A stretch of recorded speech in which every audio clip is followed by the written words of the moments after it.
Good morning. Today I'm on day 11 of my journey and I plan on moving my pots back inside.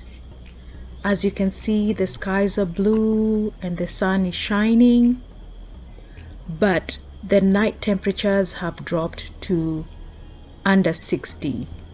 So it is time to move my plants inside. So join me as I show you how to prepare your plants. So I'm in my garden right now, the flower garden, and I just wanted you to see at the back what the cold temperature has done to my plants. That's banana and that's sweet potato. They are all in containers and I'm having to move them inside today. So I'll show you how to move the plants, how to prepare them and then move them inside. So that's the banana, and let me show you the other plants that I'll be moving inside. So you can clearly see that the banana leaves have begun yellowing already, and the sweet potato leaves also have begun yellowing. So they are part of the plants that will be moving inside because they cannot withstand the cold weather. Here's another plant right here that's potted. That is an orange tree. It's in a pot. I am going to be moving it inside today. And I also have a lemon tree up here. Let me just move towards the lemon. So here's the lemon. We're going to be moving the lemon inside today. Other than that, I'll also be the elephant ear. I'll probably be getting rid of it today. And this is hibiscus that also will be moving inside. It's in a pot. So here's my cat Jua. She decided to join me. So what can I do? I need the company anyway, so I'm just gonna let her do her thing while I also do my thing. So here's a look at another pot that will be moving inside. All these plants cannot withstand the cold weather in zone 7. So to give them a chance of survival, I'll be moving them inside the home. Look at them, aren't they pretty? Look at those leaves. So pretty. So this is sweet potato that will also be moving inside. It's potted. So I have 3 potted sweet potato vines that will be moving inside. And here we have an elephant ear that will be moving inside. There's the elephant ear, and there's a little purple heart peeking over there in the pot that will also be moving inside. I will give you the whole process of how I will prepare the pots before they are ready to go inside. Here's another pot. It has the purple heart and a few other assorted plants inside. Okay, so let's start with the whole process. So for this whole process, I will need some peat moss, which I got some from the Lowe's store. It's quite inexpensive. And I will also use a bucket. I'll need a big bucket to dump in the soil. So the peat moss will be used to mix in. I'll mix it in with the existing soil to make the soil lighter. And then the bucket, I'll use it, as I said earlier, I'll use the bucket to dump in the soil.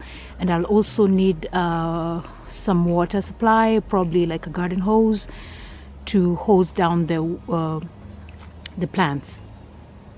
So first thing I do is look at my plants, do a quick inspection and get rid of all the yellowing leaves that I can. So like at this one, I just cut it off.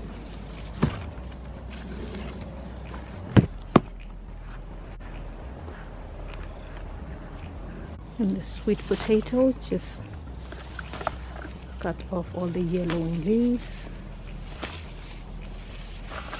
So in this potato we have mixed in some Malabar spinach vines that are also growing in it. This one we have a few.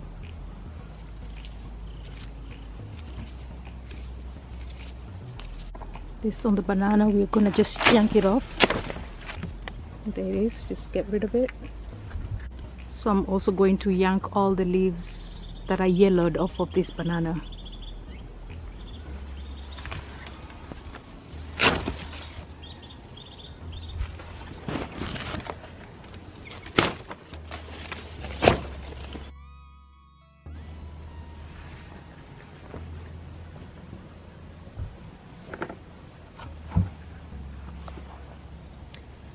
So the first method would be to get a big bucket like this.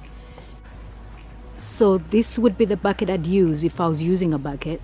So you fill this bucket with hot water and submerge your plant in the bucket. So your potted plant, the whole pot and the plant, submerge it in the bucket for 15 minutes and then allow all the things that are living inside the soil to crawl out. It's the safest method, but it is a lot of work. So this is how it would look like. There's a bucket with hot water and the planter is submerged in it. So that's how the method is supposed to work, but I'm not using that method today.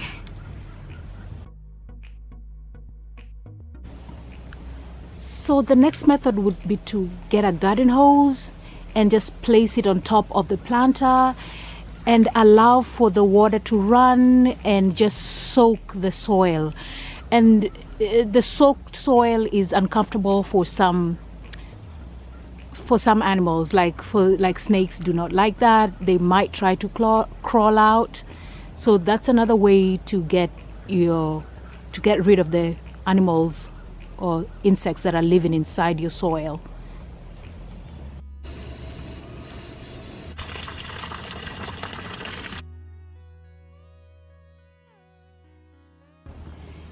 So if you've used these two methods and still see some insects crawling on your plants, you can go ahead and use insecticide if you want.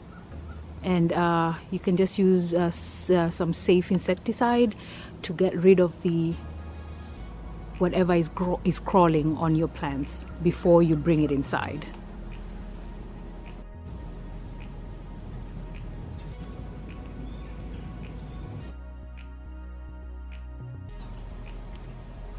The final step, which is the step I'm using today, is to dump out all the soil from the planter into the bucket, into a big bucket.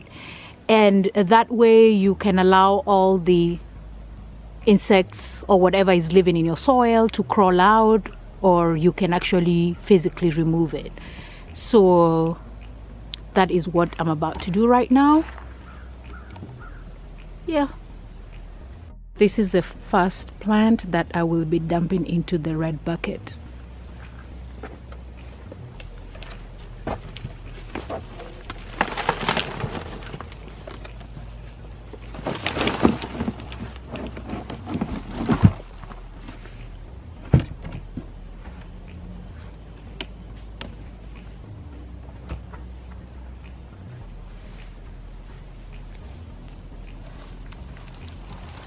The soil is very compact, so I'll see.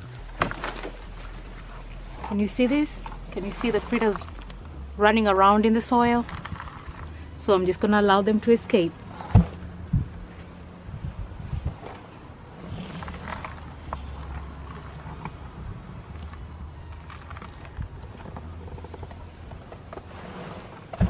So I'm gonna go ahead and physically remove some of them.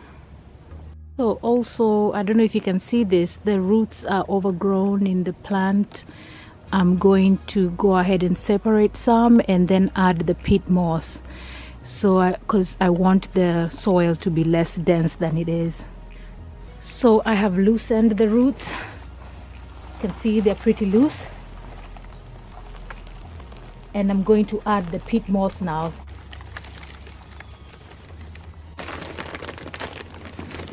So this is the peat moss.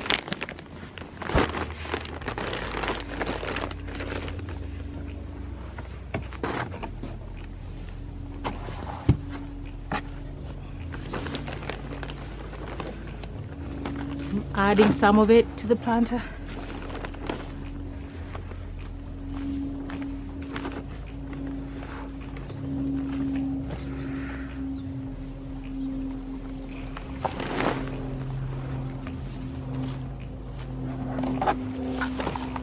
I will then add the soil.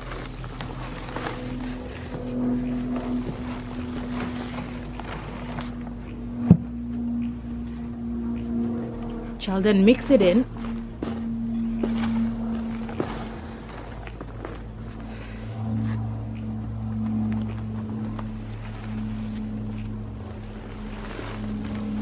Put the plant in.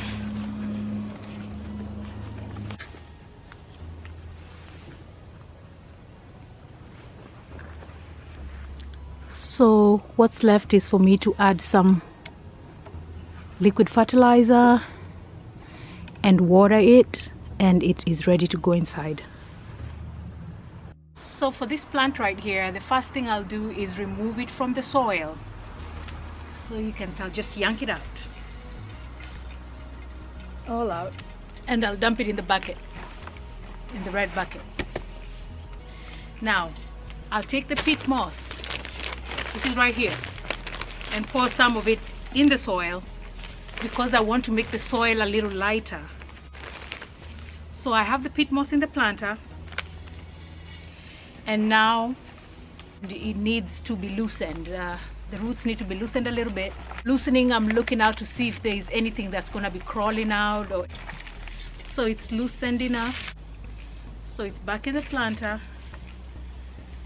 So what's left is I'll just keep adding soil, more soil and peat moss, and if you have fertilizer, this is the time to add if you want to. So there it is, all nice and ready to go back inside.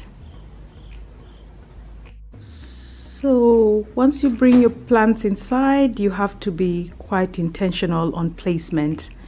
This year I've chosen to place my plants by this window over here.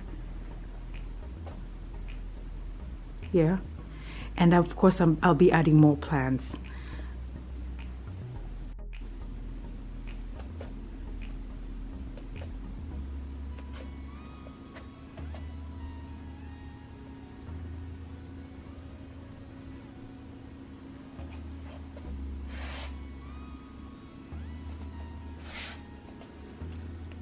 This window gets the most light.